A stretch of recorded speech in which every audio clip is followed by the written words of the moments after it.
If you're looking to live off dividends as soon as possible in your life, one type of investment I discuss on a regular basis on my channel that offers really good dividend yields are covered call ETFs. These are a relatively new type of investment, with covered call ETFs picking up a lot of steam within the last couple years. Here's how these ETFs work. If you're not familiar with options, it can be a little difficult to understand, but they use a covered call investment strategy where the fund buys a basket of stocks and then also sells call options that correspond to that basket of stocks. These options are sold every month, and the option premiums are passed on to investors in the form of dividends. And again, I talk a lot about covered call ETFs on this channel because there's so many benefits to holding them for people who want to live off dividends. They offer investors sky-high dividend yields, usually at least 7%, but sometimes even upwards of 13% during a good dip. They pay their dividends every month as opposed to every quarter, which is always more appreciated when you're investing for income, and they're well diversified enough as well. But the biggest complaint about covered call ETFs that I hear is about long-term capital appreciation. People like to point out the fact that the share price doesn't appreciate for covered call ETFs nearly as well as, say, your typical S&P 500 index fund. A lot of people say things like you should invest in index funds, wait a few decades for them to grow, and then once you're old enough, move them into higher dividend-paying investments. And the truth is, this isn't bad advice. Index funds held for decades on end haven't made anybody broke. But if you're a regular viewer of my channel, you know this is not the investment strategy that I like to take personally. Dividend Bull is all about investing so that we can retire and live off our dividends as soon as possible so we can have more freedom to do whatever we want with our lives. Or at least provide us with enough income to allow us to quit a job we hate for a more enjoyable or a part-time job, or just whatever you want to aim for with this additional income. And aggressively investing for dividends now as opposed to decades in the future has one big advantage, and that is this type of dividend investing is extremely addictive. There's a lot of people out there who buy index funds but don't keep investing because they lose motivation. It's really difficult to consistently buy more and more shares of index funds in a non-retirement account, and to do so for decades and decades until it's large enough to retire. But with this type of aggressive dividend investing, you're going to love seeing all of those dividend payments being deposited into your brokerage account. I'd even say that this method of investing is probably the most addictive type of investing. If you're making $50 a month in dividends, you're going to be motivated to keep saving and investing so that eventually grows to $100 a month, and then $200, and then until it covers your mortgage payment, and then until it covers all of your living expenses each month.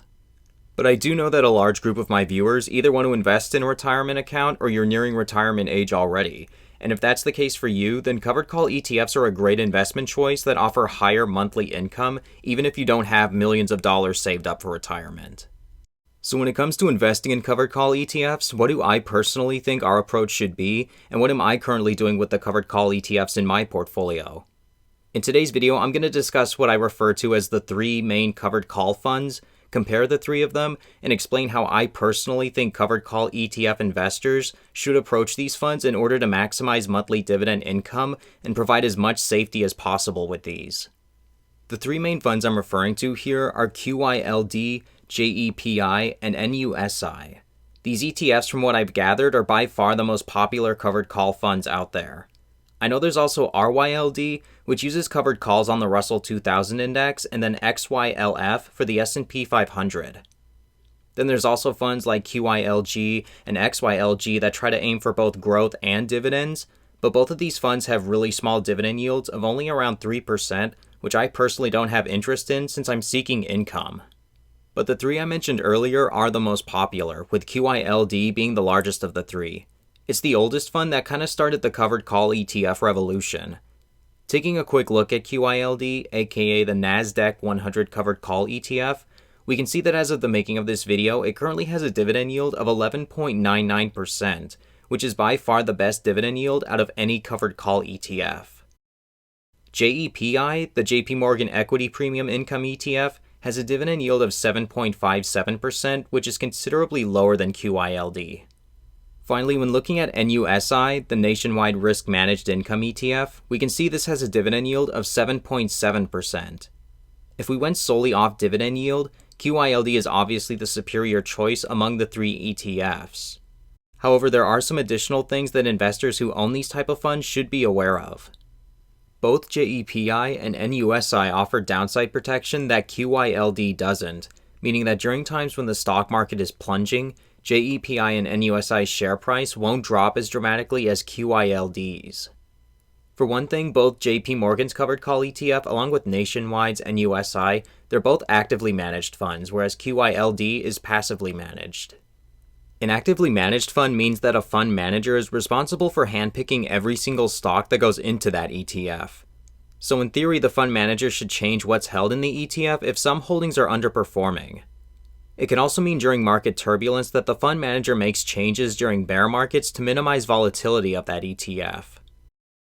There's actually been an ongoing debate as to whether or not actively managed funds really do perform better than passively managed, with some studies concluding it really doesn't make a difference in the long run. However, with covered call ETFs, these actively managed funds just haven't been around long enough to determine if JEPI and NUSI being actively managed will make a significant difference in the long term. Qyld, on the other hand, is passively managed, which means there isn't a fund manager picking what goes into it. Instead, Qyld tracks an index that holds NASDAQ 100 stocks and sells call options on those stocks to collect the premiums. There isn't anyone picking what holdings go into it and how much of each holding.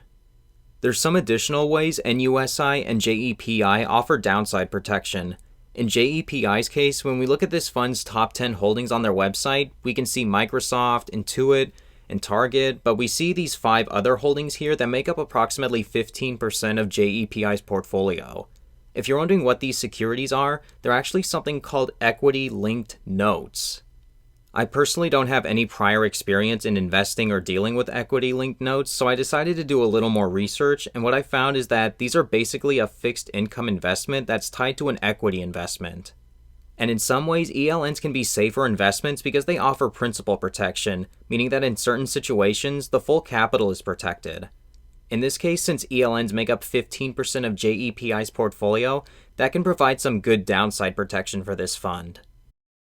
When looking at NUSI, this covered call ETF provides protection in a different way.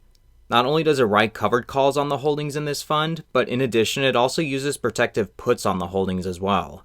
A protective put acts as an insurance policy by providing downside protection in the event the price of the asset declines.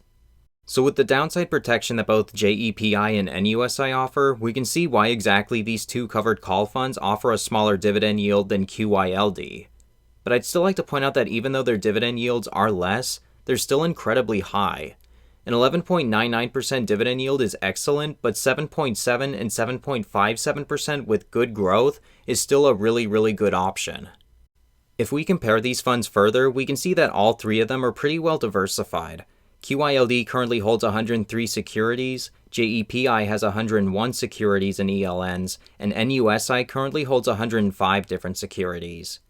The greater the number of holdings inside an ETF means the more stable it'll be, because diversification helps by reducing risk. You don't want all of your eggs held in one or just a few baskets in case one of them fails.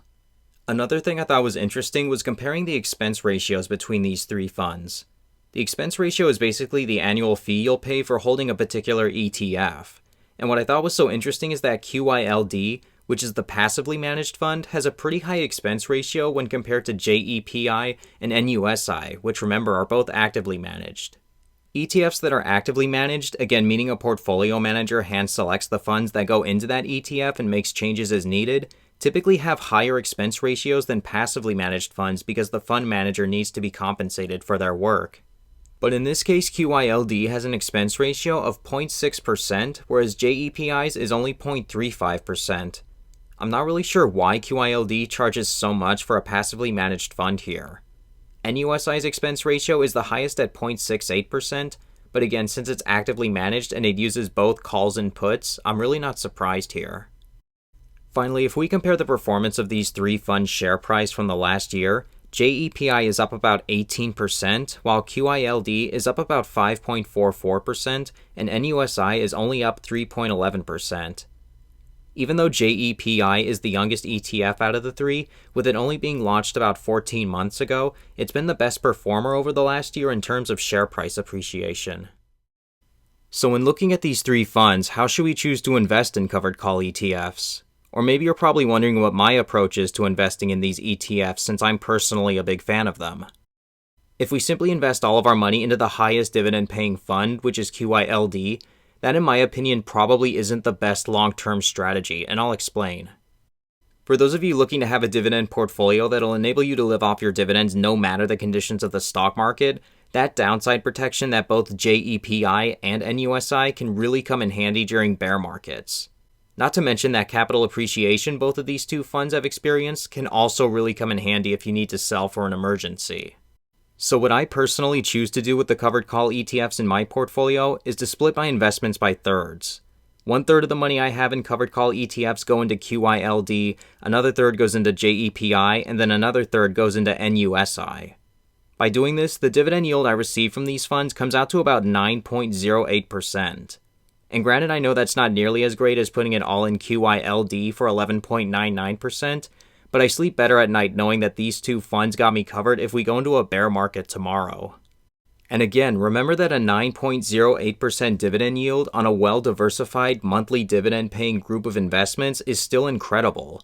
To my knowledge, there isn't another opportunity out there for people to receive such a high amount of dividends every month with downside protection and still capital appreciation. This is just my opinion, but if you've been putting all of your money into Qyld, my personal advice would be to try spreading it out among JEPI and NUSI if you want that added protection. You obviously don't have to split it up into thirds like I do, but I think this strategy will help you if you plan on holding these funds indefinitely to live off of. Additionally, if you're a risk-averse investor who's nervous to invest in Qyld, my personal advice to you would be to buy into JEPI and/or NUSI for the protection they offer. Alright everyone, that's going to wrap up today's video. Thank you all so much for watching, I really do appreciate it. If this video benefited you in any sort of way, please click the like button below and click subscribe if you want to see more dividend investing strategy videos. It would just let me know that there's a sizable enough audience out there who wants this kind of content, and I'll continue to provide you all with that content. Alright everyone, thanks again for watching and I'll catch you next time. Take care.